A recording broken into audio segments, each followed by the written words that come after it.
La France et l'Algérie sont engagées dans un bras de fer diplomatique. Les tensions se sont accrues après le refus de l'Algérie d'expulser 60 ressortissants algériens. Ces ressortissants, considérés comme dangereux par la France, étaient visés par une procédure d'expulsion. Le refus de l'Algérie a déclenché une véritable tempête diplomatique, révélant la fragilité des relations entre les deux pays. La situation est d'autant plus complexe qu'elle s'inscrit dans un contexte historique chargé et de tensions politiques persistantes. Ce différend diplomatique a des implications considérables pour les deux pays et leurs citoyens. Le ministre français de l'Intérieur, Bruno Retailleau, a adopté une ligne dure. Il a annoncé une réponse graduée au refus de l'Algérie. Cela comprend la suspension d'un accord de 2007 qui accordait des exemptions de visa aux titulaires de passeports diplomatiques algériens. Retailleau soutient que l'Algérie a violé un accord de 1994 concernant la circulation des citoyens algériens en France. Cet accord, affirme-t-il, oblige l'Algérie à coopérer aux demandes d'expulsion.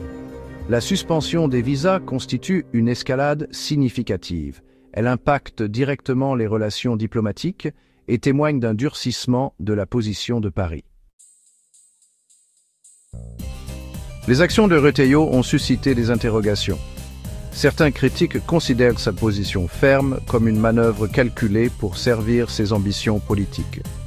Retailleau nourrit des aspirations présidentielles au sein de son parti, les Républicains.